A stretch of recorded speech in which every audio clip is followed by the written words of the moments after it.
Hello, I'm Jez and I'm involved with FWCC EMES. That's the Friends World Committee for Consultation, Europe and Middle East section. Friends means Quaker, world is everywhere, committee means we like to work together, and consultation means that we try to listen to each other. I've been thinking a lot recently about listening, hearing and understanding, as I suspect all of us do who are involved with FWCC.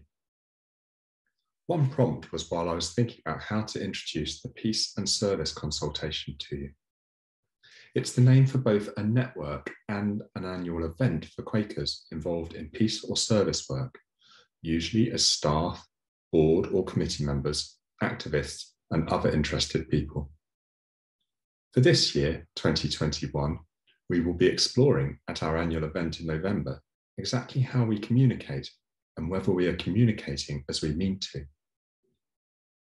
We also have monthly sessions for the network, and I recently asked a Swedish friend of friends what he liked about them. He told me that he felt that people really listen to each other in those sessions, deeply, and people are respectful and wait for others to finish. And the subjects are good too.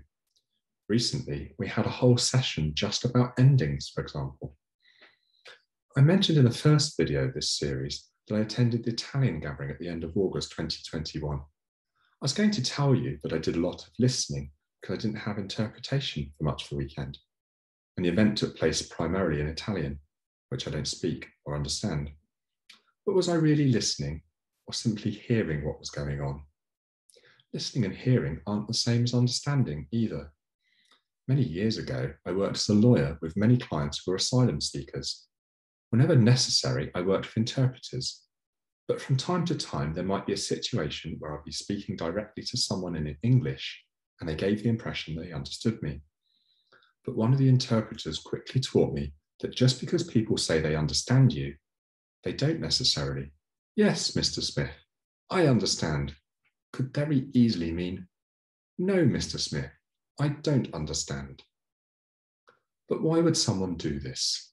Well, when I moved to a French-speaking city, I suddenly came into the same situation as my old clients. I had a bit of rusty school-learned French when I arrived, but not really enough to get by. Sometimes someone would say something to me in French, and I wouldn't understand, and I would ask them to explain it again, and I still wouldn't understand. So maybe I would just say that I understood. It was easier than the embarrassment of being exposed as someone who didn't understand. This gets me thinking about spoken ministry in a Quaker meeting. I can think of a lot of times talking with people about giving ministry.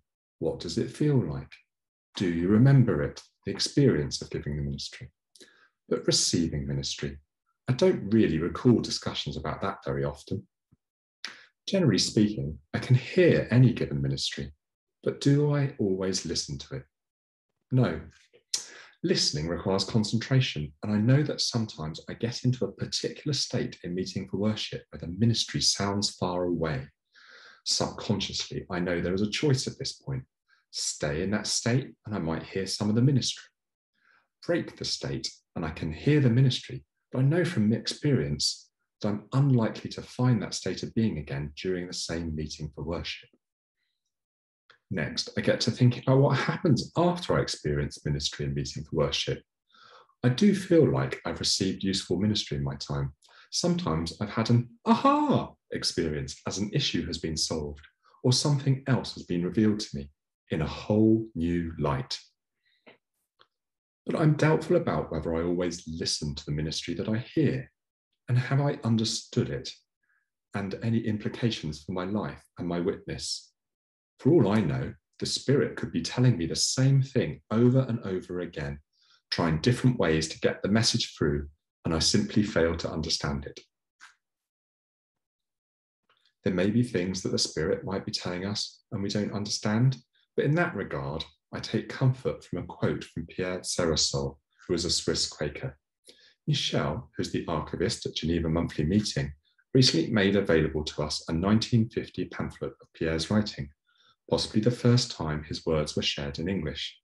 The quote that gives me comfort is, "The Eternal seeks for us helps us, pursues us to help us if we are at his service.